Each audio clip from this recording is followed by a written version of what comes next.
الرسول ولا تبطلوا أعمالكم. اعوذ باللہ من الشیطان الرجیم. بسم اللہ الرحمن الرحیم. اللہم صلی علی محمد وعلی آل محمد کما صلیت علی ابراہیم وعلی آل ابراہیم انک حمید مجید. اللہم بارک علی محمد وعلی آل محمد کما بارکت علی ابراہیم وعلی آل ابراہیم انک حمید مجید. اچھا جی، یہ ہماری کتاب التوبہ جو ہے یہ ختم ہو گئی. اب ہم شروع کر رہے ہیں صفات المنافقین. منافقوں کی صفات کیا ہوتی ہیں اور ان کے بارے میں احکام و مسائل کیا ہیں. حدیث نمبر 1765. منافق کون ہوتا ہے؟ سب سے پہلے یہ دیکھ لیجئے. دیکھیں جی، جو لوگوں کی دو قسمیں بڑی واضح ہیں. ایک ہے مومن، اللہ پہ ایمان لانے والا، مخلص مسلمان، اور ایک ہے کافر جو کہ زبان سے انکار کرتا ہے کہ میں اللہ کو مانتا ہوں. اور ان دونوں کے درمیان ایک تیسری قسم ہے جو منہ سے تو اسلام کا اقرار کرتا ہے لیکن اس کے اعمال ایسے نہیں ہوتے، ایسے شخص کو منافق کہتے ہیں جو کہ زبان سے اسلام کا غلط اقرار کر رہا ہوتا ہے. تو آئیے ہم منافقین کی صفات کے بارے میں دیکھتے ہیں.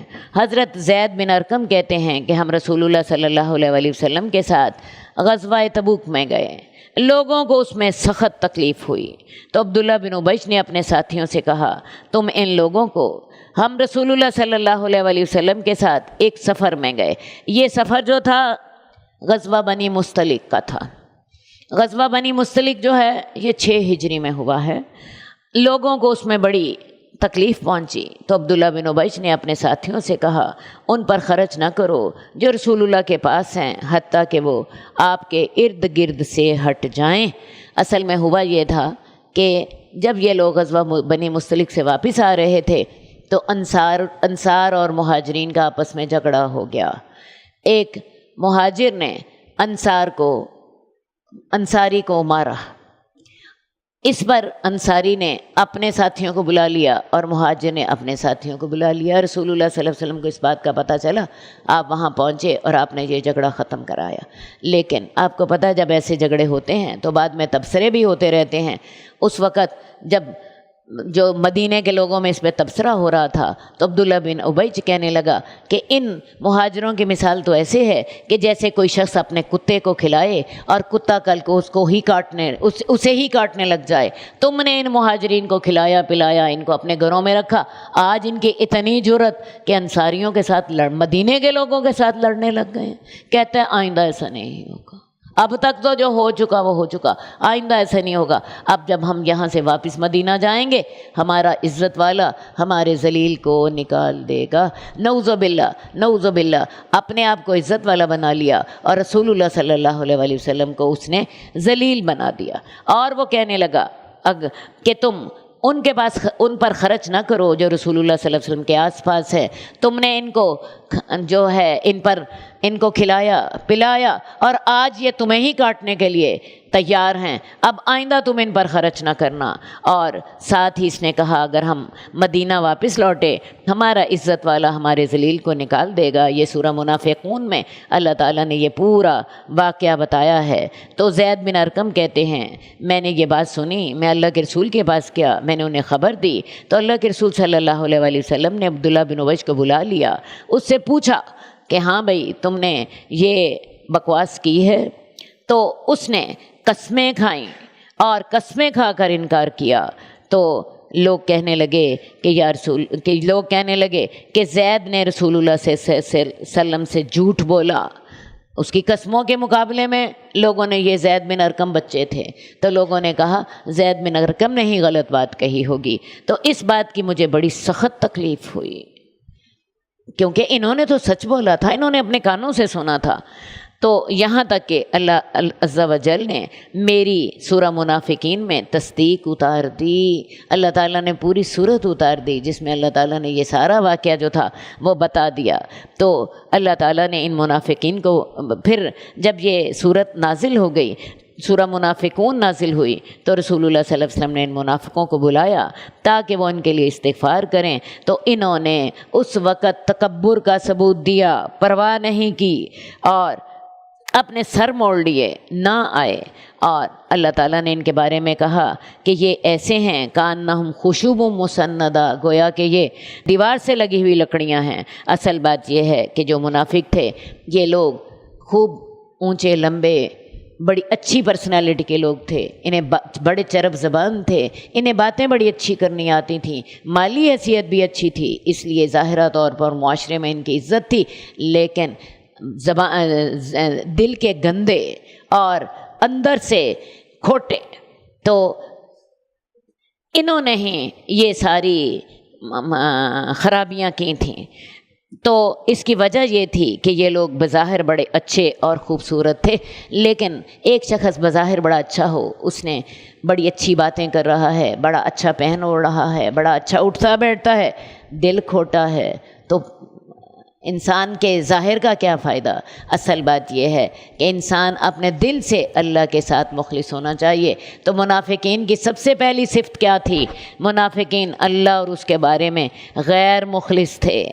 دوسری بات، بہت چرب زبان تھے۔ تیسری بات، جھوٹی قسمیں کھاتے تھے، اور جھوٹی قسمیں کھا کے وہ زید بن ارقم کی جو بات تھی اس کو انہوں نے عبداللہ بن ابی نے جھٹلا دیا۔ اور اگلی بات، بڑے متکبر تھے، مسلمانوں کو حقیر سمجھتے تھے، اللہ کے رسول صلی اللہ علیہ وسلم کی بے عزتی کرتے تھے۔ تو یہ تھیں وہ صفات جو کہ منافقین کی تھیں۔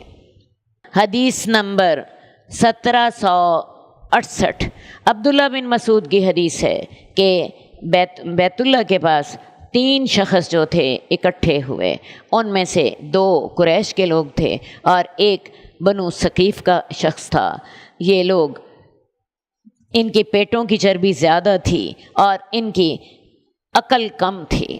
ان میں سے ایک نے کہا، تمہارا کیا خیال ہے کہ اللہ ہماری باتیں سنتا ہے؟ دوسرا کہنے لگا، اللہ سنتا ہے اگر ہم بلند آواز سے بولیں، اور اگر چپکے چپکے باتیں کریں تو نہیں سنتا۔ تیسرا کہنے لگا، اگر اللہ بلند آواز میں کی گئی باتیں سنتا ہے تو آہستہ آواز میں کی گئی باتیں بھی سنتا ہوگا۔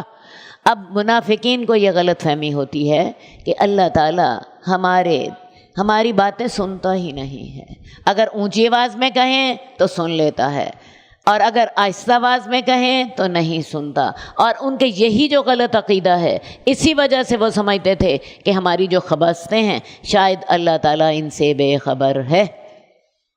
اصل بات یہ ہے ان کا اللہ پر ایمان ہی نہیں تھا۔ تو اس وقت پھر اللہ تعالیٰ نے یہ آیت نازل فرمائی کہ تم دنیا میں جرائم کرتے ہوئے جب چھپتے تھے تو تمہیں یہ خیال نہ تھا کہ کبھی تمہارے اپنے کان اور تمہاری آنکھیں اور تمہاری کھالیں تم پر گواہی دیں گی۔ اصل بات یہ ہے اگر انسان کو اللہ پہ یقین ہو تو یہ باتیں اثر کرے نا۔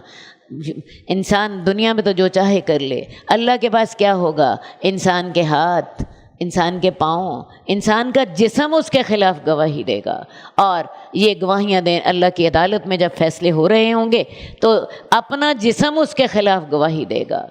اور اس وقت جو ہیں یہ جب تمہارے کان، تمہاری آنکھیں اور تمہاری جسم کی کھالیں تم پر گواہی دیں گی، تمہیں یہ وقت یاد نہ تھا، بلکہ تم نے یہ سمجھا تھا کہ تمہارے بہت سے اعمال کو اللہ جانتا ہی نہیں ہے، تمہاری سازشوں سے اللہ ناواقف ہے، حالانکہ وہ دلوں کے بید جانتا ہے۔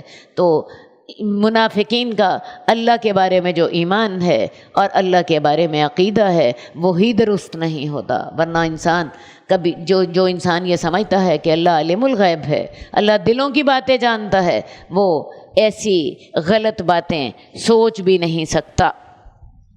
حدیث نمبر 1770 عبداللہ بن ابی کا ذکر ہم نے پچھلی حدیث میں پڑھا ہے، ویسے تو اس کا ذکر پیچھے بھی آتا رہا ہے، اور میں آپ کو موقع پر بھی زیادہ تفصیل سے بتاتی رہی ہوں، لیکن اس موقع پر بھی تھوڑی سی بات ضرور کروں گی۔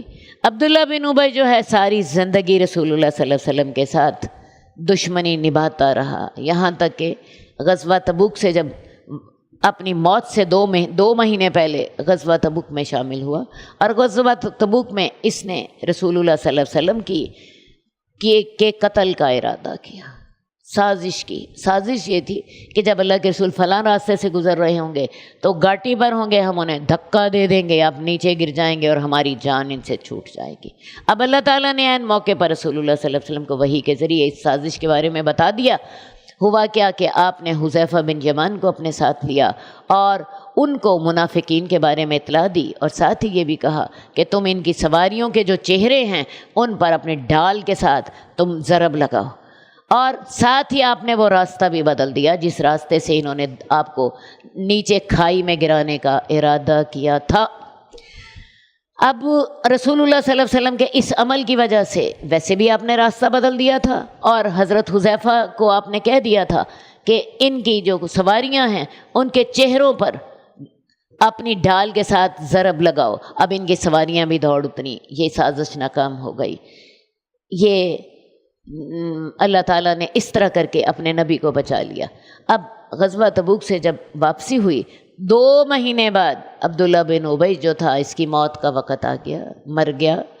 اب اس شخص کے ساتھ جس نے ساری زندگی رسول اللہ صلی اللہ علیہ وسلم کے ساتھ یہ خرابیاں کیں، حضرت عائشہ پر تہمت لگائی، آپ کے لیے آپ کے راستے میں روڑے اٹکائے، آپ کی بے عزتی کی، آپ کے قتل کے ارادے کیے، جو کر سکتا تھا اس نے کیا۔ اب اس کے بارے میں رسول اللہ صلی اللہ علیہ وسلم کا طرز عمل دیکھیے۔ اللہ کے رسول صلی اللہ علیہ وسلم نے اس کے منہ میں اپنا لعاب دہن ڈالا، اللہ کے رسول نے اسے اپنا کرتا عنایت فرمایا تاکہ کفن کے طور پر پہنایا جائے۔ اللہ کے رسول صلی اللہ علیہ وسلم نے اس کی نماز جنازہ پڑھی، حضرت عمر کے منع کرنے کے باوجود بھی نماز جنازہ پڑھی کہ شاید میرے استغفار کرنے سے اس کی بخشش ہو جائے اور ایک شخص اللہ کے عذاب سے بچ جائے۔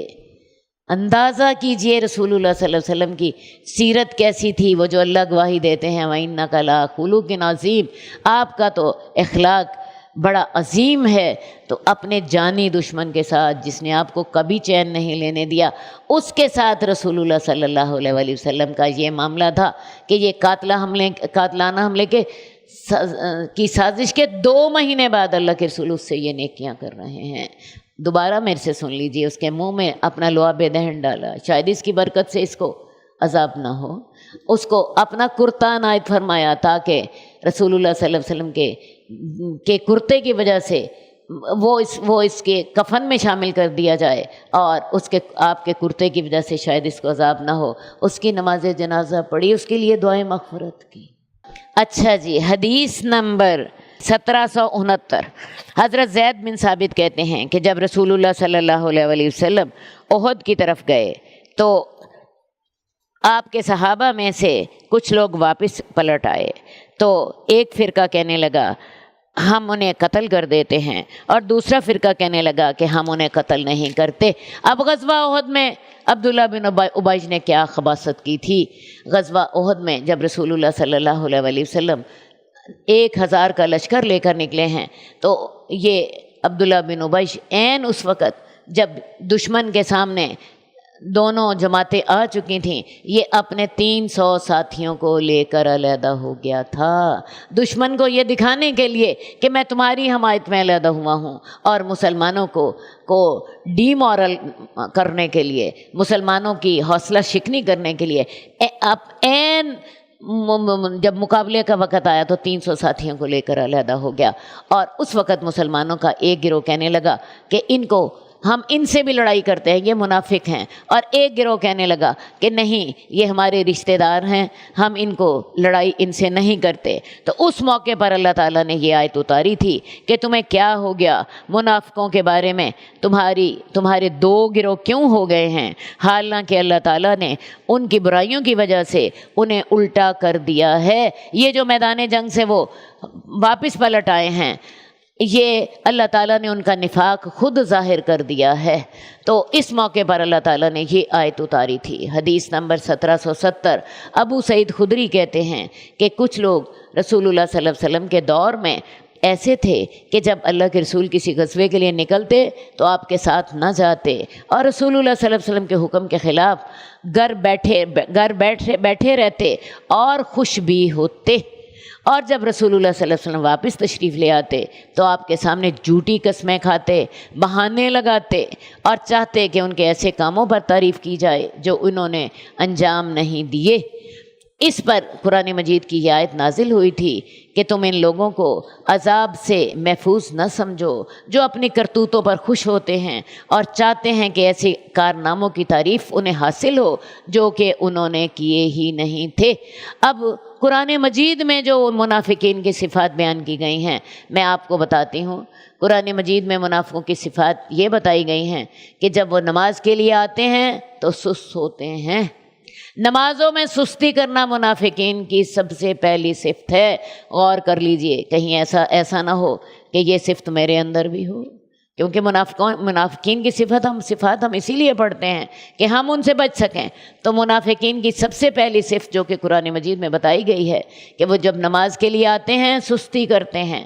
حدیث میں آتا ہے منافقوں پر عشاء اور فجر کی نماز بڑی بھاری ہوتی ہے۔ اگر کسی کو عشاء کی نماز بھاری لگ رہی ہے یا فجر کی نماز کے لیے وہ نہیں اٹھ سکتا تو آپ سمجھ لیجئے یہ نفاق کی علامت ہے۔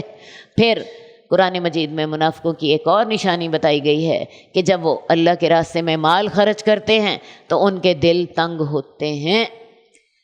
جو ایمان والا ہے وہ اس کا نماز میں دل لگتا ہے، وہ نماز جو ہے اس میں سستی نہیں کرتا بلکہ اپنے دل کی خوشی کے ساتھ لمبی نماز پڑھتا ہے، بڑے خشوع و خضوع کے ساتھ اس کو نماز میں اللہ کے ساتھ اس کی ملاقات ہوتی ہے اور وہ اس میں لذت پاتا ہے، اس کو سجدوں میں بھی لذت آتی ہے، اس کو رکوع میں بھی لذت آتی ہے، اور جب وہ اللہ کے راستے میں مال خرچ کرتا ہے اس کا دل ٹھنڈا ہوتا ہے۔ جبکہ منافق کا مال خرچ کرتا ہے اللہ کے راستے میں لیکن تنگ ہو کر کرتا ہے۔ اس کے علاوہ یہ لوگ جہاد میں جانے سے پیچھے رہتے اور اس پر خوش بھی ہوتے کہ بڑا اچھا ہوا ہم جہاد میں نہیں گئے، وہاں پہ جاتے تمہاری جان کو خطرہ تھا، ہم نے اپنا آپ بچا لیا۔ اس کے علاوہ بہانے بناتے اور چاہتے کہ ان کی ایسے کاموں پر تعریف کی جائے جو کہ انہوں نے کیے ہی نہیں تھے۔ اب قرآن مجید میں نے آپ کو بتایا جو صفات منافقین کی بتائی گئی ہیں وہ تو ہیں ہی ہیں۔ عملی منافق کی 4 نشانیاں رسول اللہ صلی اللہ علیہ وسلم نے بتائی ہیں۔ اصل میں منافقین کی 2 قسمیں ہیں۔ ایک وہ منافق ہوتے ہیں جن کا عقیدہ ہی درست نہیں ہوتا، جیسے عبداللہ بن ابی تھا، تو یہ لوگ دل سے پکے کافر ہوتے ہیں، زبان سے اسلام کا جھوٹا دعویٰ کر رہے ہوتے ہیں۔ اور ایک وہ لوگ ہوتے ہیں جن کا عقیدہ درست ہوتا ہے، جو اللہ اور رسول پر ایمان لاتے ہیں، لیکن ان کے ایمان میں یا ان کے عقیدے میں اتنی کمزوری ہوتی ہے کہ وہ اللہ کے احکامات پر پوری طرح عمل نہیں کر پاتے۔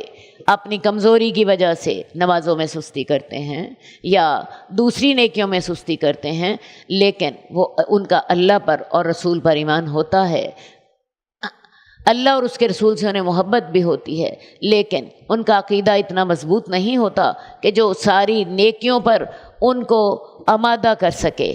تو ایسے شخص کو عملی منافق کہتے ہیں۔ عملی منافق کی رسول اللہ صلی اللہ علیہ وسلم نے 4 نشانیاں بتائی ہیں۔ بات کرے تو جھوٹ بولے، مسلمان کبھی جھوٹ نہیں بولتا۔ کیا خیال ہے اس معیار پر ہم پورے اترتے ہیں؟ اس معیار پر ہم پورے اترتے ہیں؟ مسلمان کبھی جھوٹ نہیں بولتا۔ دوسری منافق کی نشانی کیا ہے؟ اس کے پاس امانت رکھی جائے تو خیانت کرے، وعدہ کرے وعدہ خلاف کرے۔ ایک مسلمان وعدہ خلاف نہیں ہوتا، وہ وعدہ کرتا ہی نہیں ہے، آپ سے نہیں پورا ہوتا نہ وعدہ کیجیے، لیکن وعدہ کر کے وعدہ توڑنا منافق کی نشانی ہے۔ امانت رکھی جائے، خیانت نہیں کرنی، کیونکہ جو خیانت کرتا ہے وہ تو بے ایمان ہوتا ہے، وہ ایمان اس میں ہوتا ہی نہیں ہے، ٹھیک ہے۔ اور چوتھی بات، جب جھگڑا کرے تو پھٹ پڑے، منہ میں جو آئے بکتا جائے، اسے اپنی زبان پہ کنٹرول نہ ہو۔ یہ بھی ایک منافق کی صفت ہے، ایک ایمان والے کی صفت نہیں ہے۔ ایک ایمان والے کو اپنی زبان پہ کنٹرول ہوتا ہے، وہ کسی کی غیبت نہیں کرتا، وہ کسی پہ تہمت نہیں لگاتا، وہ کسی کو طعنہ نہیں دیتا، وہ فحش گو نہیں ہوتا، وہ لعان نہیں ہوتا۔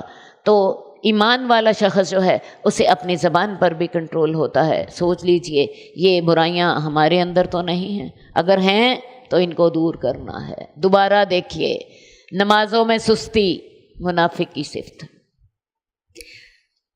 صدقہ دیتا ہے انسان، دل خوش نہیں ہوتا، جبکہ مومن کا دل ٹھنڈا ہوتا ہے صدقہ دے کر۔ اللہ تیرا شکر ہے تو نے میرے سے یہ صدقہ دلوا دیا، اور تیرا شکر ہے کہ تو نے مجھے اتنے اس کام کی توفیق دے دی۔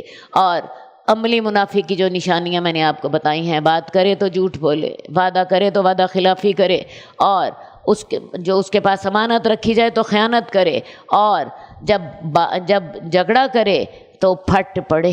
یہ منافق کی نشانیاں ہیں۔ اگرچہ وہ دعویٰ کرتا ہو کہ وہ مسلمان ہے، نماز پڑھتا ہو، روزے رکھتا ہو، لیکن یہ 4 صفات ہوں گی تو یہ منافق کی صفات ہیں۔ اور جس میں یہ 4 نشانیاں پائی جائیں وہ پکا منافق ہوتا ہے۔ اللہ کے ہم نے کتاب الایمان میں پڑھا تھا، وہ خالص منافق ہوتا ہے جب تک کہ اپنی برائیاں چھوڑ نہیں دیتا۔ تو آج یہاں سے وعدہ کر کے جائیے، یہ ساری برائیاں میرے اندر نہیں ہوں گی، کیونکہ میں کم از کم منافق نہیں ہوں، میں پکی مسلمان ہوں۔ اللہ مجھے پکا مسلمان بنائے، اللہ ہم سب کو پکا مسلمان بنائے، اللہ ہم کو سب کو یہ برائیاں ختم کرنے کی توفیق دے، اللہ ہمارا نمازوں میں دل لگائے، اللہ ہمیں صدقہ دینے کی توفیق دے، ہمیں صدقہ دے کے ٹھنڈ پڑے، اللہ ہمیں سچ بولنے کی توفیق دے، اللہ ہمیں وعدہ پورا کرنے کی توفیق دے، اللہ ہمیں اپنی زبان پہ کنٹرول عطا فرما دے، اللہ ہمیں امانتوں کو واپس کرنے کی توفیق دے۔ حدیث نمبر 1772 انس کی حدیث ہے کہ ایک عیسائی آدمی تھا، مسلمان ہو گیا، اور اس نے سورہ بقرہ پڑھی اور اس نے سورہ آل عمران بھی پڑھی، تو وہ رسول اللہ صلی اللہ علیہ وآلہ وسلم کا کاتب بن گیا۔ آپ کے لیے جو آپ حکم دیتے تھے وہ لکھا کرتا تھا۔ بعد میں کیا ہوا، وہ دوبارہ عیسائی ہو گیا۔ پہلے بھی عیسائی تھا، مسلمان ہوا، اور پھر بعد میں مرتد ہو کے پھر عیسائی ہو گیا۔ اور وہ کہا کرتا تھا، محمد تو وہی جانتے ہیں جو میں ان کو لکھ کر دیتا ہوں۔ رسول اللہ صلی اللہ علیہ وسلم پر بدزبانی بھی کی کہ جو میں ان کو لکھ کر دیتا تھا، انہیں بس اسی بات کا پتہ ہے۔ پھر اس کی موت کا وقت آ گیا، لوگوں نے اس کو دفن کر دیا، لیکن صبح کے وقت انہوں نے دیکھا کہ زمین نے اس کو باہر پھینک دیا ہے۔ تو لوگ کہنے لگے کہ یہ نبی اور اس کے ساتھیوں کا کام ہے، کیونکہ یہ ہمارا ساتھی ان سے بھاگ کر آ گیا تھا، لہٰذا انہوں نے اس کی قبر کھود ڈالی۔ بات سمجھ آئی ہے آپ کو؟ یہی عیسائی جو جب مسلمان ہونے کے بعد دوبارہ مرتد ہو کے عیسائی ہو گیا، مر گیا، قبر میں دفن کیا، اگلے دن لوگ گئے تو قبر سے باہر نکلا پڑا تھا۔ اس کے ساتھی کہنے لگے یہ مسلمانوں کا کام ہے، کیونکہ یہ شخص ان کا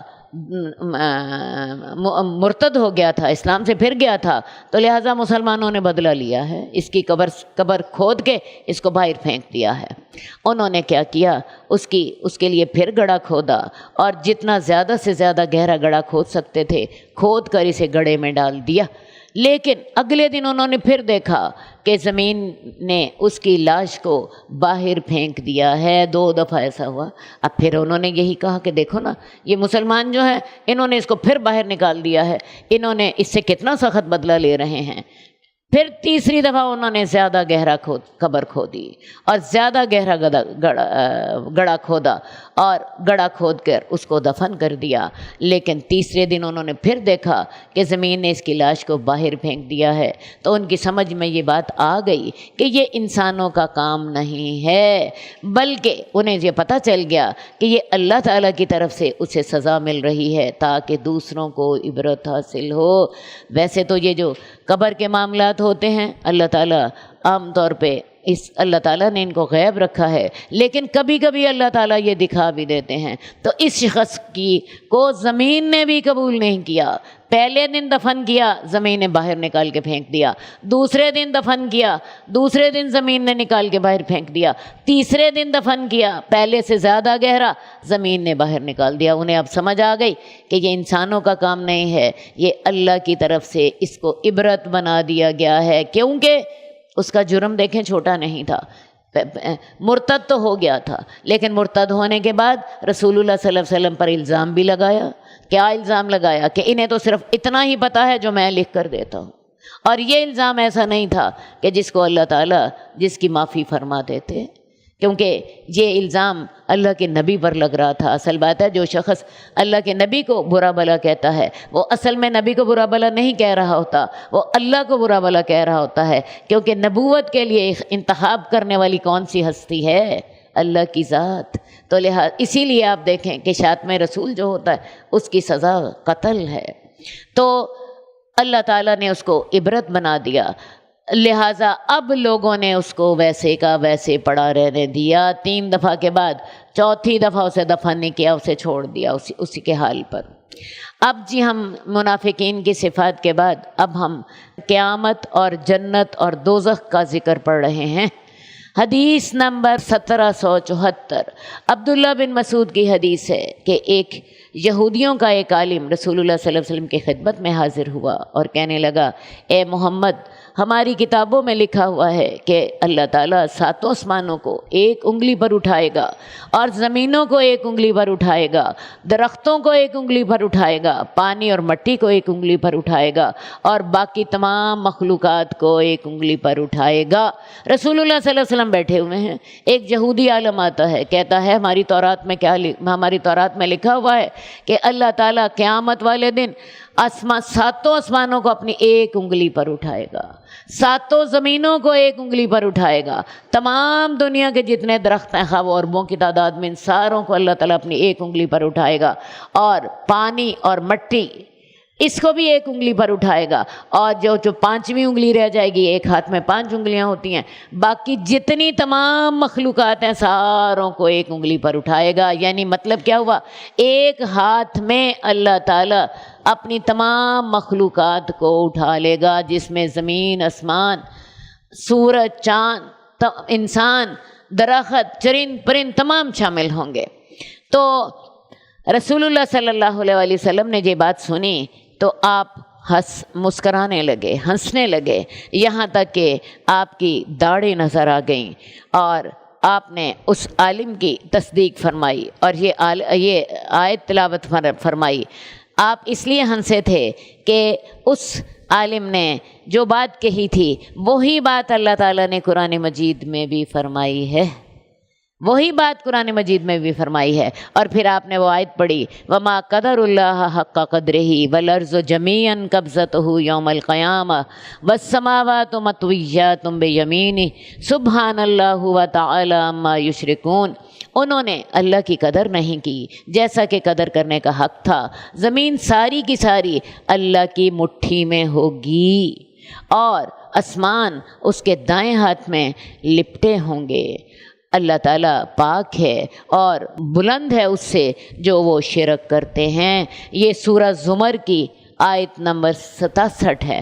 تو رسول اللہ صلی اللہ علیہ وسلم نے اس یہودی عالم نے جو بات بتائی تھی اسی کی تصدیق قرآن مجید کی اس آیت سے فرمائی۔ یعنی وہ بھی آپ کو پتہ ہے کتابیں اللہ کی طرف سے نازل ہیں، یہ کتاب بھی اللہ کی طرف سے نازل ہے۔ یہ قیامت والے دن آسمان آپ کے دائیں ہاتھ میں ہوگے، زمین اللہ تعالیٰ کے دوسرے ہاتھ میں ہوگی۔ حدیث میں آتا ہے قیامت والے دن اللہ تعالیٰ کے ایک ہاتھ میں زمین ہوگی، ایک ہاتھ میں آسمان ہوگا، اور اللہ تعالیٰ ان کو اس طرح رول کریں گے جیسے کہ انسان گیند کو اپنے ہاتھ میں گھماتا ہے جیسے۔ اور اللہ کے رسول صلی اللہ علیہ وسلم اس وقت ممبر پر تھے، آپ نے اپنے ہاتھوں کو یوں گھما کے دکھایا جیسے گیند میں انسان اپنے ہاتھ میں گھماتا ہے، اور اللہ کے رسول صلی اللہ علیہ وسلم اس وقت اللہ کے خوف سے لرز رہے تھے۔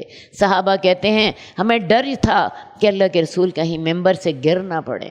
تو قیامت والے دن اللہ تعالیٰ کا کہ یہ مثال ہوگی کہ اللہ تعالیٰ ایک ہاتھ میں زمین ہوگی، اور ایک ہاتھ میں اللہ تعالیٰ کے آسمان ہوں گے۔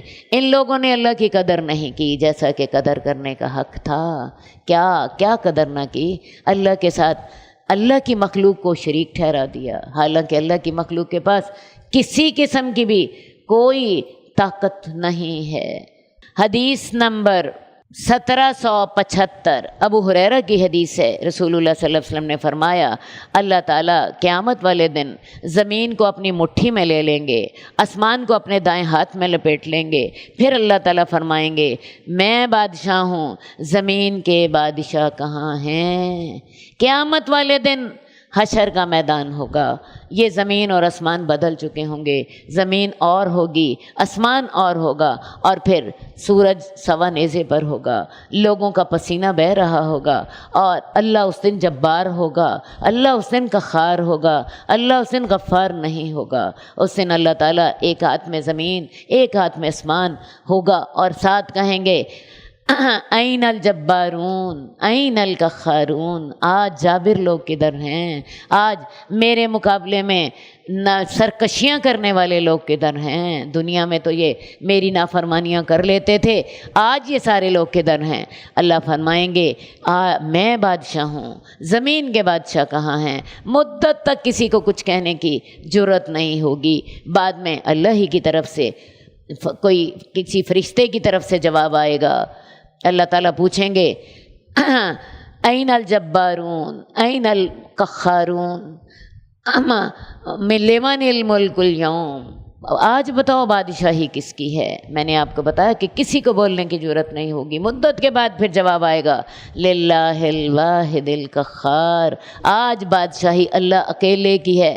اور یہ اللہ کون سا بات اکیلا ہے؟ اللہ للہ الواحد القہار، اللہ اس دن قہار ہوں گے، اللہ اس دن جبار ہوں گے، اللہ اس دن غفار نہیں ہوں گے۔ اللہ آج غفار ہیں، اللہ کی آج رحمت کے سمندر جو ہیں وہ بہہ رہے ہیں، خاص طور پہ رمضان کی جو ہے رحمتیں، اور اس کے ساتھ پھر اس عشرے کی رحمتیں، اور پھر لیلۃ القدر کی رحمتیں۔ آج اللہ کی رحمتوں سے لوٹیے جو لوٹنا ہے۔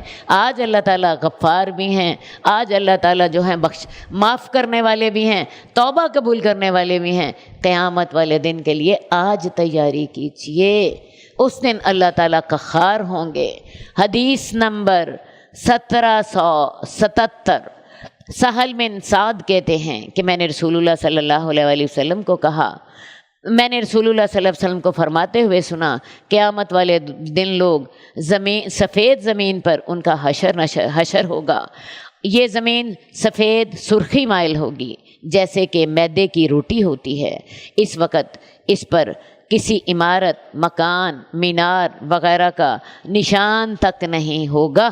اب قیامت والے دن انسانوں کو ایسی زمین پر جمع کیا جائے گا جو کہ روٹی کی طرح ہوگی، سفید رنگ کی، سرخی مائل ہوگی۔ قرآن مجید میں آتا ہے لا تری فیہا عوجا ولا امتا، تو زمین میں نہ تو کوئی سلوٹ پائے گا اور نہ تو کوئی زمین میں تو کوئی اور اس طرح کی نشان پائے گا۔ اصل بات یہ ہے کہ اس وقت زمین میں آپ کو پتہ ہے پہاڑ ہیں جو کہ اونچائی کی طرف زمین کو لے جاتے ہیں، زمین کے اندر سمندر ہیں، زمین کے اندر دریا ہیں جو کہ زمین کے گڑھے ہیں۔ تو قیامت والے دن اللہ سمندروں کو بھی کھینچ کے برابر کر دیں گے، اللہ پہاڑوں کو بھی کھینچ کے برابر کر دیں گے، یہ زمین ساری ایک روٹی کی طرح ہو جائے گی، اور اس زمین پر پھر اللہ تعالیٰ سارے لوگوں کا حشر نشر کریں گے۔ اور پھر اس دن ایک بات یاد رکھیے، اس دن انسان جو ہے انتہائی بے بس ہوگا، انتہائی بے کس ہوگا۔ قرآن مجید میں اللہ تعالیٰ فرماتے ہیں لَقَدْ جِئْتُمُونَا فُرَادًا كَمَا خَلَقْنَاكُمْ أَوَّلَ مَرَّةٍ، ہم تمہیں اکیلے اپنے پاس لے کر آئیں گے، تم ہمارے پاس تن تنہا آؤ گے جیسا کہ ہم نے تمہیں پہلی بار پیدا کیا تھا۔ اور جب انسان پہلی بار اس دنیا میں آتا ہے، آپ دیکھیے کتنا مجبور، کتنا بے بس، کتنا بے کس ہوتا ہے، اپنا آپ سنبھال نہیں سکتا، کتنا لاچار ہوتا ہے اس وقت۔ اگر والدین اسے نہ سنبھالے تو آپ یہ دیکھیے وہ زندہ ہی نہ رہے۔ تو تم ہمارے پاس ایسے آؤ گے جیسے کہ تم پہلی مرتبہ ہم نے تمہیں پیدا کیا تھا، وَتَرَكْتُم مَّا خَوَّلْنَاكُمْ وَرَاءَ ظُهُورِكُمْ، اور جو ہم نے تمہیں دنیا میں نعمتیں دی ہیں، یہ عہدہ، یہ منصب، یہ اولاد، یہ مال، یہ دولت، یہ بینک بیلنس، یہ کوٹھیاں، یہ جائیدادیں، یہ سارا کچھ پیچھے چھوڑ کر آؤ گے اللہ کے پاس، تن تنہا خالی ہاتھ جاؤ گے۔ ان چیزوں کو یاد رکھیے۔ اس دنیا سے انسان جاتا ہے خالی ہاتھ جاتا ہے، قیامت والے دن اللہ کے سامنے انسان ننگے پیش ہوں گے، پاؤں سے بھی ننگے، جسم سے بھی ننگے۔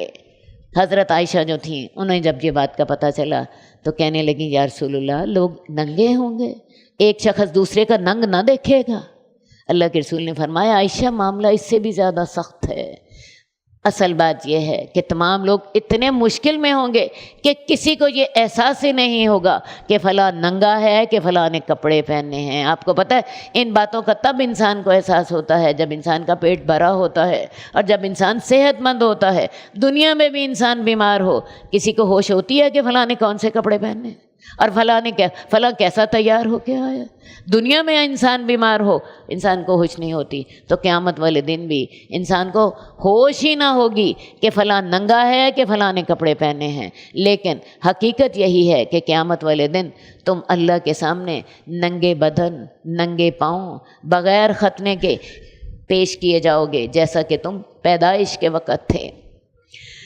حدیث نمبر 1778 ابو سعید خدری کی حدیث ہے کہ رسول اللہ صلی اللہ علیہ وسلم نے فرمایا قیامت والے دن زمین ایک روٹی کی طرح ہوگی، الجبار اس کو اپنے ہاتھوں سے الٹ پلٹ کرے گا، جیسے تم میں سے کوئی ایک سفر میں اپنی روٹی کو الٹ پلٹ کرتا ہے۔ ہم اپنی روٹی کو پکانے کے لیے کبھی ہم اس کو اس طرف کرتے ہیں، کبھی ہم اپنی روٹی کو پلٹتے ہیں اور پلٹ کے دوسری طرف سے پکاتے ہیں۔ قیامت والے دن اللہ تعالیٰ زمین کو اس طرح الٹ پلٹ کرے گا جیسے انسان اپنی روٹی کو الٹ پلٹ کرتا ہے۔ تمام زمین روٹی کی طرح سفید اور سرخی مائل ہوگی، اور یہ جنت والوں کے لیے، یہ روٹی جنت والوں کی ضیافت کے لیے ہوگی۔ اسی وقت ایک یہودی آیا اور اس نے کہا ابو القاسم، رحمان آپ پر اپنی رحمتیں نازل کریں، کیا میں آپ کو نہ بتاؤں کہ قیامت والے دن اہل جنت کی ضیافت کیسے ہوگی؟ آپ نے فرمایا بتاؤ۔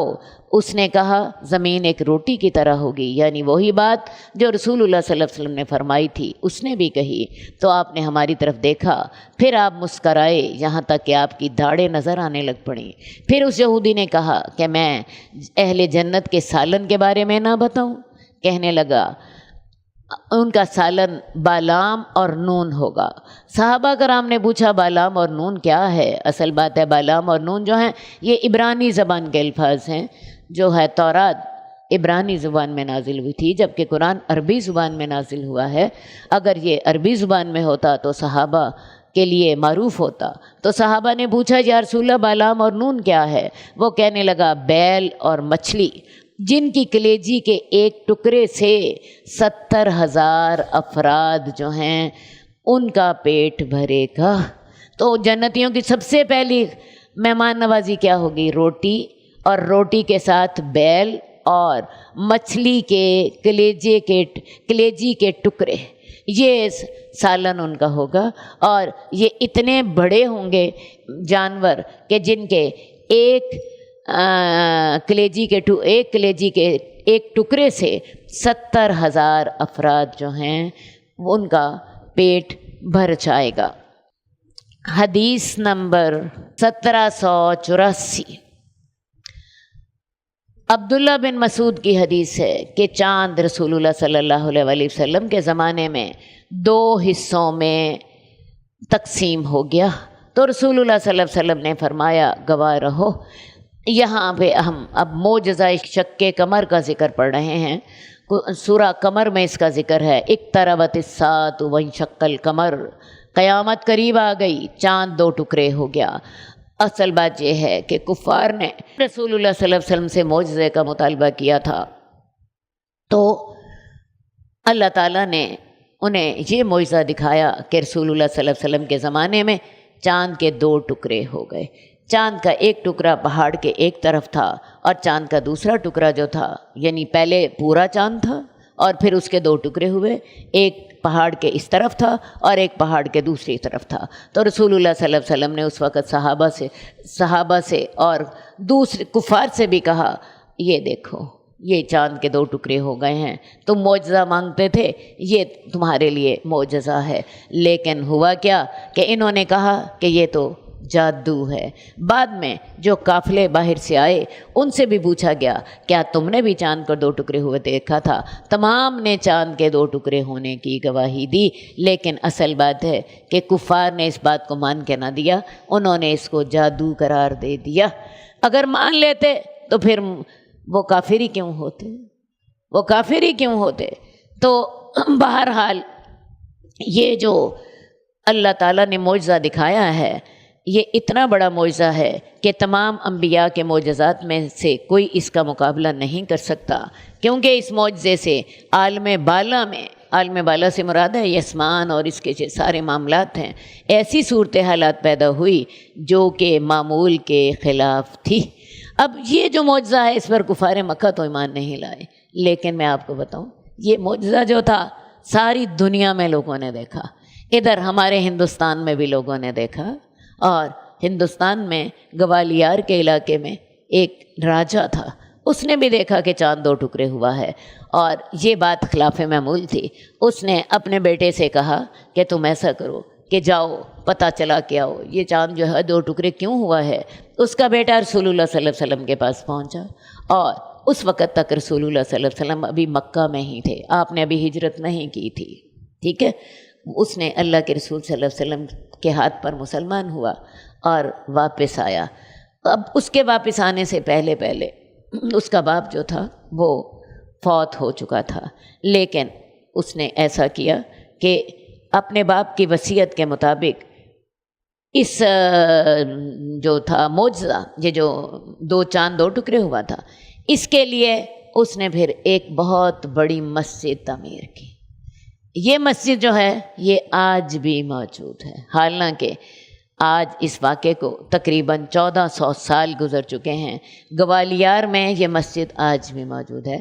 اس مسجد کا ذکر ایسے ہوا کہ ڈاکٹر قدیر جو ہیں ان کا ایک کالم جو تھا جنگ اخبار میں شائع ہوا، اس کا موضوع تھا دنیا کی سب سے پہلی مسجد۔ آپ کو پتہ ہے مسجد نبوی تو بنی ہے جا کر جب رسول اللہ صلی اللہ علیہ وسلم ہجرت کر لی ہے اور آپ نے مسجد نبوی تعمیر کی، لیکن یہ جو گوالیار کا بادشاہ تھا، میں نے جیسا کہ آپ کو بتایا کہ اس کا بیٹا رسول اللہ صلی اللہ علیہ وسلم کے پاس اس وقت پہنچا جب کہ آپ ابھی مکہ میں ہی تھے اور ایمان کی دولت سے سرفراز ہوا، لیکن جب واپس آیا تو واپس آنے کے بعد اس کا والد جو تھا تب تک فوت ہو چکا تھا، لیکن اس نے اپنے والد کی وصیت کے مطابق اسی جگہ مسجد بنائی، اور یہ مسجد اسلام کی سب سے پہلی مسجد ہے۔ تو ڈاکٹر عبدالقدیر نے اس مسجد کے بارے میں ڈیٹیلز دی ہوئی تھی، اور اس مسجد کے جو بنی ہوئی تعمیر ہے اس کے اندر لکھا ہوا ہے کہ یہ مسجد اس واقعے کے موقع پر بنائی گئی تھی، یہ تمام ڈیٹیل وہاں پر لکھی ہوئی ہے۔ اب جب یہ پہلا ان کا آرٹیکل جنگ میں شائع ہوا تو اس کے بعد پھر بہت سے لوگوں نے بعد میں اور بھی بہت سے ثبوت دیے، بہت سی دستاویزات کے ساتھ ثبوت دیے جو کہ اس بات کا واضح ثبوت تھیں کہ یہ مسجد اسی موقع پر بنی تھی اور یہ اسلام کی سب سے پہلی مسجد تھی۔ یہ مسجد اور یہ معجزہ آج بھی موجود ہے، لوگ وہاں پہ جاتے ہیں اور اس کو دیکھتے ہیں، اور اس کا جو تحریر وہاں پہ لکھی ہوئی ہے اسے بھی پڑھ کے اپنا ایمان تازہ کرتے ہیں۔ اچھا جی، حدیث نمبر 1787، حضرت ابو موسیٰ اشعری کہتے ہیں کہ رسول اللہ صلی اللہ علیہ وسلم نے فرمایا کہ ایذا دینے والی باتیں سن کر صبر اور برداشت سے کام لینے والا اللہ سے زیادہ اور کوئی نہیں ہے، کیونکہ لوگ اللہ کے لیے اولاد پکارتے ہیں اور وہ ان کو سزا بھی نہیں دیتا بلکہ ان کو رزق بھی دیتا ہے۔ اب اللہ تعالیٰ کو شرک پر اتنا غصہ آتا ہے کہ آپ اندازہ نہیں لگا سکتے۔ اللہ تعالیٰ کو اپنی سب سے زیادہ جو تعریف پسند ہے وہ ہے لا الہ الا اللہ، کہ اللہ کے سوا کوئی معبود نہیں ہے۔ اسی لیے افضل الذکر لا الہ الا اللہ، سب سے بہترین ذکر کون سا ہے؟ لا الہ الا اللہ، اللہ اس سے سب سے زیادہ خوش ہوتے ہیں۔ اور اللہ تعالیٰ کو سب سے زیادہ جس چیز پہ غصہ آتا ہے وہ شرک ہے۔ قرآن مجید میں آتا ہے تکاد السماوات یتفطرن وتنشق الارض وتخر الجبال ہدا، قریب ہے کہ آسمان پھٹ پڑیں، زمین شک ہو جائے، پہاڑ گر پڑے، ان دعوا للرحمن ولدا، کیوں کہ وہ رحمان کے لیے اولاد پکارتے ہیں۔ یہ اولاد پکارنا اتنا بڑا جرم ہے کہ اس جرم پر آسمان پھٹ جائیں، زمین شک ہو جائے، پہاڑ گر جائیں، لیکن ان لوگوں کو احساس نہیں ہوتا یہ اتنا بڑا جرم کرتے ہیں۔ اور آپ یہ دیکھیے کہ لوگ اللہ کے ساتھ شریک پکارتے ہیں اور اللہ صبر کرتے ہیں، اللہ صبر کرتے ہیں اس ایذا پر، اور نہ اللہ تعالیٰ مشرکوں کی روٹی بند کرتے ہیں، نہ ان کی پانی بند کرتے ہیں، نہ ان کے اوپر سورج کی دھوپ بند ہوتی ہے، نہ اللہ تعالیٰ ان کی اولادوں کو ختم کرتے ہیں۔ اللہ ان کو رزق بھی دیتے ہیں، اللہ ان کو اولادیں بھی دیتے ہیں، ان کو عزتیں بھی دیتے ہیں، ان کو ساری زندگی گزارنے کی نعمتیں دیتے ہیں، جبکہ لوگ اللہ کے ساتھ سب سے بڑا ظلم کر رہے ہوتے ہیں۔ کیا خیال ہے اللہ سے زیادہ صبر کرنے والا کوئی ہے؟ اللہ سب سے زیادہ انسان کی دی ہوئی تکلیفوں پر صبر کرتا ہے۔ حدیث نمبر 1788 حضرت انس کی حدیث ہے کہ اللہ تعالیٰ اس دوزخی کو، جس کو سب سے کم عذاب دیے جانے کا فیصلہ کیا ہوگا، فرمائے گا کہ اگر تجھے دنیا کی تمام چیزیں مل جائیں تو کیا تم اس عذاب سے بچنے کے لیے فدیہ دے دو گے؟ وہ کہنے لگا ہاں، یعنی اگر مجھے زمین سونے کی بھی بھری ہوئی مل جائے، قرآن مجید میں آتا ہے کہ اگر زمین سونے کی بھی بھری ہوئی مل جائے تو وہ ساری کی ساری عذاب سے بچنے کے لیے فدیہ دے دے گا۔ تو اللہ تعالیٰ فرمائے گا کہ جب تو آدم کی پشت میں تھا تو میں نے تجھ سے بڑی چھوٹی چیز کا مطالبہ کیا تھا، اور وہ چھوٹی چیز کیا تھی کہ تم میرے ساتھ کسی کو شریک نہ بنانا، لیکن تو نے اس چھوٹی سی بات کو ماننے سے انکار کر دیا اور تو شرک کا ارتکاب کرتا رہا۔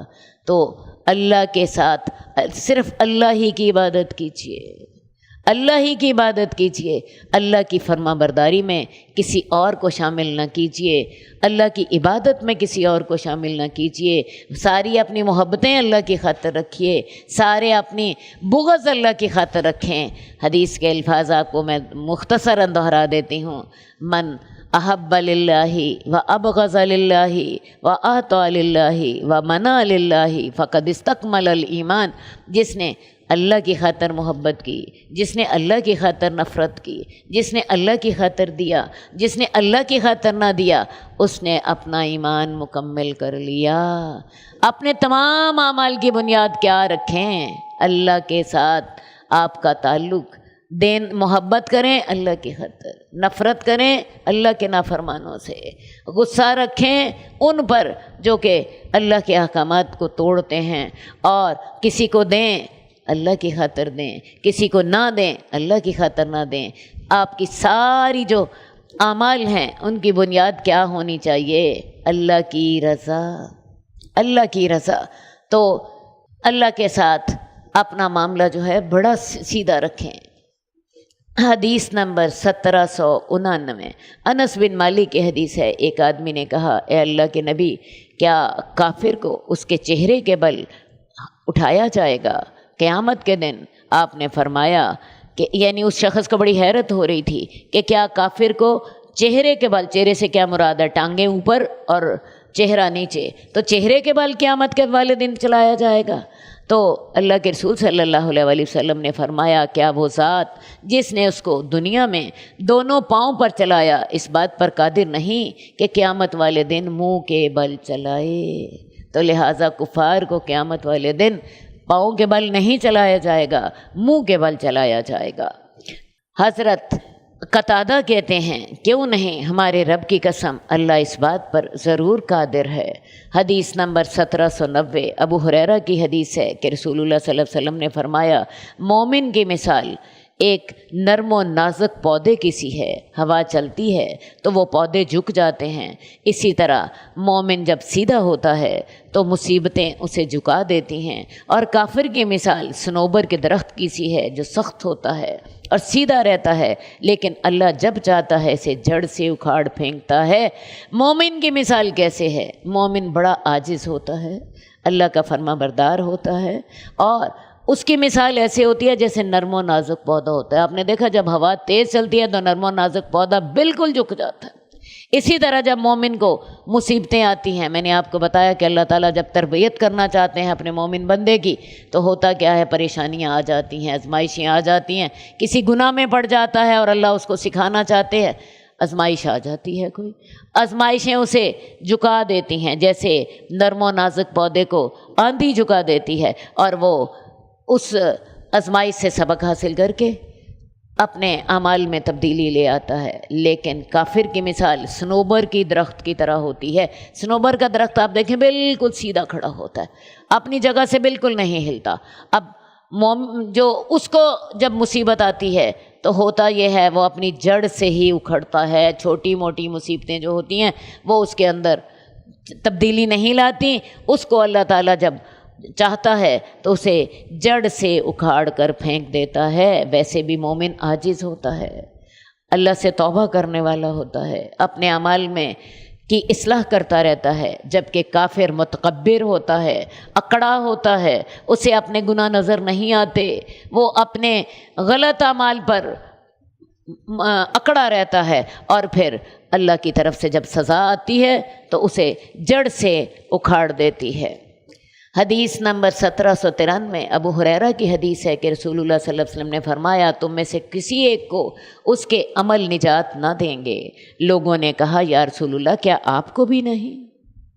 بات سن رہی ہیں کہ تم میں سے کسی ایک کو اس کے عمل نجات نہیں دلائیں گے۔ صحابہ کرام نے عرض کیا کیا یا رسول اللہ آپ کو بھی نہیں؟ آپ تو اتنے نیک ہیں، ہر لمحے آپ اللہ کی فرما برداری کرتے ہیں، تو کیا آپ بھی اپنے اعمال کے بدلے میں جنت میں نہیں جائیں گے؟ آپ نے فرمایا نہیں، میں بھی نہیں، جب تک کہ مجھے اللہ اپنی رحمت میں نہ ڈھک لے۔ اللہ کی رحمت سے جنت میں داخلہ ممکن ہے، اللہ کے رسول بھی اپنے اعمال کے بدلے میں جنت میں نہیں جائیں گے۔ ویسے پریکٹیکلی اگر آپ اس بات کو سمجھنا چاہتی ہیں تو سمجھ لیجئے، اللہ نے ہمیں جو نعمت دی ہے ہم تو ایک نعمت کا بدلہ نہیں دے سکتے۔ کیا خیال ہے، ایک آنکھ کو دیکھ لیجئے، اللہ تعالیٰ نے یہ جو آنکھ ہمیں دی ہے، ہم اگر اپنی ساری زندگی کی نیکیاں اکٹھی کر لیں تو یہ جو 24 گھنٹے ہم آنکھ سے دیکھتے ہیں، اللہ کی اس نعمت کا ہم تو اس کا بدلہ نہیں دے سکتے۔ ہر وقت ہم اپنی آنکھ سے دیکھتے ہیں، ہر روز دیکھتے ہیں، ساری زندگی دیکھتے ہیں۔ ایک اندھے سے ذرا پوچھ کے دیکھیے آنکھ کی قیمت کیا ہوتی ہے۔ ہم اپنے کان سے سنتے ہیں، ہم اپنی زبان سے بولتے ہیں، ہم اپنے ہاتھ سے پکڑتے ہیں، اپنے پاؤں سے چلتے ہیں۔ مجھے بتائیے اس میں سے ایک نعمت کا آپ بدلہ دے سکتی ہیں؟ تو صحیح بات یہ ہے کہ انسان جو ہے وہ جنت میں اپنے اعمال کے بدلے نہیں جائے گا۔ کس کے رحمت کے؟ اللہ کی رحمت کے بدلے میں جائے گا۔ اللہ کے رسول بھی اپنی اللہ تعالیٰ جب تک کہ انہیں اپنی رحمت میں نہ ڈھک لے جنت میں نہیں جائیں گے۔ اللہ ہمیں اپنی رحمت میں ڈھک لے، اللہ ہمیں اپنی رحمت میں ڈھک لے، اللہ ہمیں اپنی رحمت میں ڈھک لے۔ اللہ رب العزت ہمیں اپنی رحمت میں ڈھک لے، اپنی جنت میں داخل فرما دے، اپنی دوزخ سے اللہ بچا دے۔ اللہ رب العزت تو اپنی خاص رحمت کے ساتھ، اللہ یہ رمضان کا مہینہ، اللہ یہ تیرا آخری عشرہ، اللہ یہ تیرے ذکر کی محفل جس میں تیرے فرشتے اترتے ہیں، جس میں تیری سکینت اترتی ہے، اللہ رب العزت ہمارا آنا قبول فرما، ہمارا جانا قبول فرما، اللہ رب العزت ہمارا بیٹھنا قبول فرما، اللہ ہمارے دلوں کو اپنی جو ہے ہدایت کے لیے کھول دے۔ اللہ رب العزت اس ہدایت کو ہمارے سینوں میں اتار دے، اللہ اس کو ہمارے عمل کا حصہ بنا دے، اللہ اس پر عمل کرنے کی توفیق عطا فرما دے، اللہ اس عمل کو قبول فرما لے، اللہ اس عمل کو قبول فرما لے، اللہ ہمیں اپنی رحمتوں میں ڈھک لے، اپنی دوزخ سے بچا دینا، اپنی جنت میں داخل فرما دینا۔ اللہ یا اللہ یا اللہ یا اللہ یا اللہ یا اللہ اپنی رحمتیں فرما دے، یا اللہ اپنی رحمتیں فرما دے۔ حدیث نمبر 1795 مغیرہ بن شعبہ کی حدیث ہے کہ رسول اللہ صلی اللہ علیہ وآلہ وسلم رات کو کھڑے ہو کر نماز پڑھتے تھے، یہاں تک کہ آپ کے پاؤں پر ورم آ جاتا۔ آپ سے اس سلسلے میں عرض کیا گیا کہ اللہ تعالیٰ نے تو آپ کے پچھلے اور اگلے سارے گناہ معاف فرما دیے ہیں، آپ اتنی مشقت کیوں برداشت فرماتے ہیں؟ تو آپ نے کیا فرمایا، کیا میں اللہ کا شکر گزار بندہ نہ بنوں؟ دنیا کی کون سی مصیبت ہے جو اللہ کے رسول نے نہیں دیکھی؟ ذرا سوچیں تو صحیح۔ بچپن تھا، باپ موجود نہیں تھا، اس کے بعد آپ دیکھیں شادی ہوئی، حضرت خدیجہ آپ سے عمر میں بڑی ہیں، آپ یوں سمجھیے کوئی آئیڈیل شادی نہیں تھی، آپ میں سے کوئی ماں اپنے بچے کے لیے ایسی دلہن پسند نہ کرے گی۔ اس کے بعد 3 بیٹیاں فوت ہو گئیں، 3 بیٹے فوت ہو گئے، بیٹا تھا ہی کوئی نہیں، 3 بیٹے اللہ نے دیے لے لیے، ان کا صدمہ اللہ کے رسول نے دیکھا۔ 3 بیٹیاں تھیں وہ فوت ہو گئی، بھائی کوئی نہیں تھا، باپ کوئی نہیں تھا، کوئی بیٹا کوئی نہیں تھا، اور دنیا کے لحاظ سے خوشیاں جن کو ہم کہتے ہیں اللہ کے رسول کے پاس نہ تھیں، لیکن اللہ کے رسول سے زیادہ صبر کرنے والا اور اللہ کے رسول سے زیادہ شکر کرنے والا کوئی نہیں تھا۔ اب یہ ہے کہ اتنی عبادت کرتے ہیں کہ پاؤں میں ورم آ جاتے ہیں۔ پوچھا، گھر والے کہتے ہیں یا صحابہ کہتے ہیں کہ یا رسول اللہ آپ اتنی محنت کیوں کرتے ہیں؟ تو فرماتے ہیں کیا میں اللہ کا شکر گزار بندہ نہ بنوں؟ ذرا سوچیں تو صحیح، ہم نے بھی کبھی شکر کیا؟ کون سی نعمت ہے جو اللہ نے نہیں دی؟ کوئی ایک تکلیف آ جاتی ہے، ہمیں وہ ساری نعمتیں بھول جاتی ہیں اور وہ ایک تکلیف ہمیں یاد ہوتی۔ میں دوبارہ آپ سے ایک بات کہتی ہوں، کون سی مشکل تھی جو کون سا صدمہ ہے جو اللہ کے رسول نے نہیں دیکھا، اور کون سی خوشی ہے جو اللہ کے رسول نے دیکھی ہے، جس کو ہم خوشی کہتے ہیں، جس کو ہم صدمہ کہتے ہیں۔ لیکن اللہ کے رسول کا صبر دیکھیے، اللہ کے رسول کا شکر دیکھیے، اسی سے ہی آپ خود صبر کرنا سیکھیں اور اسی سے ہی خود شکر کرنا سیکھیے۔ اتنی عبادت کے پاؤں میں بھرم آ جاتا، اور یہ اللہ کا شکر ادا ہو رہا ہے۔ اللہم صلی علی محمد وعلی آل محمد کما صلیت علی ابراہیم وعلی آل ابراہیم انک حمید مجید۔ اللہم بارک علی محمد وعلی آل محمد کما بارکت علی ابراہیم وعلی آل ابراہیم انک حمید مجید۔